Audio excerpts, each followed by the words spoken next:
But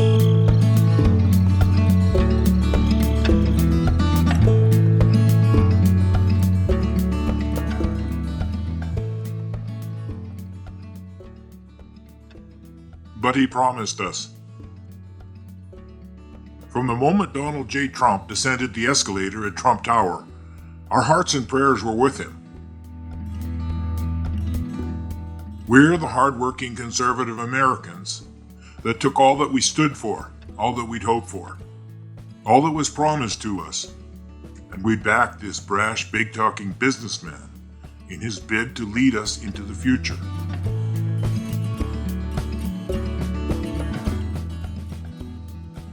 We placed our trust in him. He promised to stem the growing tide of political corruption. He cozied up to our spiritual leaders, claiming to be a man of God.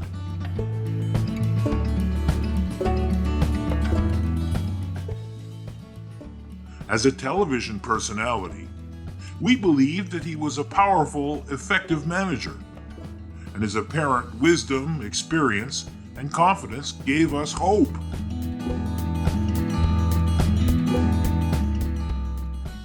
We elected him and supported him, but it quickly became apparent that his performance was scripted. That he was not the intelligent, resourceful leader we trusted him to be.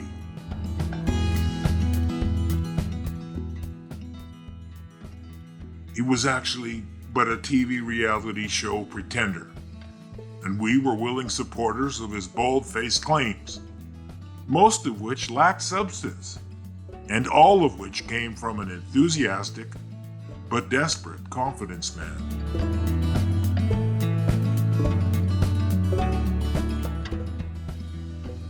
From his very inauguration, we realized that we'd been duped.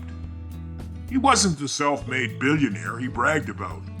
In fact, his money all originally came from his father, through inheritance.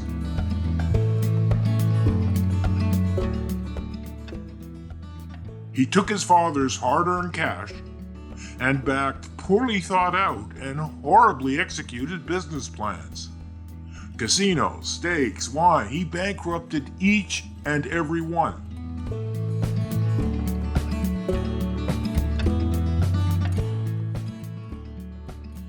As a real estate developer, he built gaudy, pretentious buildings, monuments to wealth and excess, and found a few wealthy clients to buy in to his boastful bravado, false claims, and pretentious lifestyle.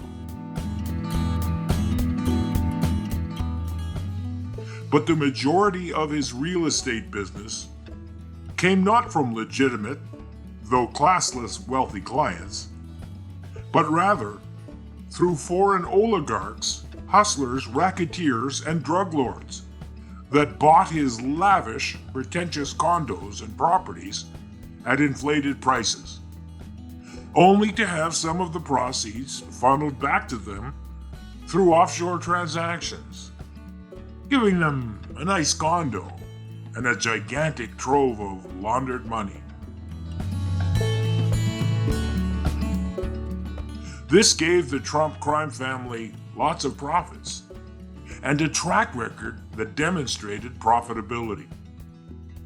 Now he had a credible story to arrange more dubious loans through nefarious banks, many of whom were under Russian control or influence. He did this to stay afloat and to prevent a complete collapse.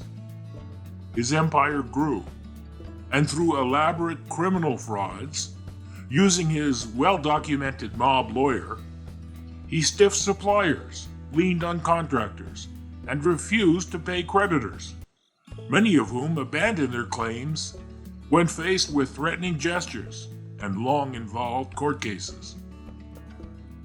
But there was a fundamental problem with his business. The Russian political hierarchy was behind it all. They meticulously worked their compromised target, quietly threatening him with releasing his history of fraud, money laundering, and massive public deception. This compromising knowledge was a huge asset from the Kremlin, which quickly made their puppet dance to the tune of Russian benefit. American public policy quickly began to favor Russia, and the world took notice. It wasn't long before the American people, fellow politicians, and world leaders began to realize the mistake the American people made by electing a certified psychopath whose delusions of grandeur made him the most powerful man on the planet. Most proud American institutions began to crumble. Corruption spread to all government departments, from the Justice Department to education. Sycophants were put into place. They were selected, not for their merit, but for their loyalty to the president's corrupt agenda. In no time, the Justice Department was corrupted completely. The process of replacing all of the inspectors general made any transparency disappear. We were in the dark, as trillions of dollars of American taxpayer money, most of it borrowed from the Chinese, was funneled into accounts that we will never know about, saddling our children and grandchildren with enormous new debt that they will not be able to pay off in their lifetimes. The irony is that this money was raised to supply life-saving cash to starving small businesses and families. But it all went to Trump loyalists, Trump businesses, Republican business interests, big business, and some, a tiny fraction in fact, went to small businesses. So here we are today, a much-hated president, a pandemic out of control, an economy in free fall, and protests. Enough is enough. We've all had it. And together we march to stop the madness, the insanity, and mostly to stop the most dangerous man in American history from causing any more systemic damage to our now fragile country.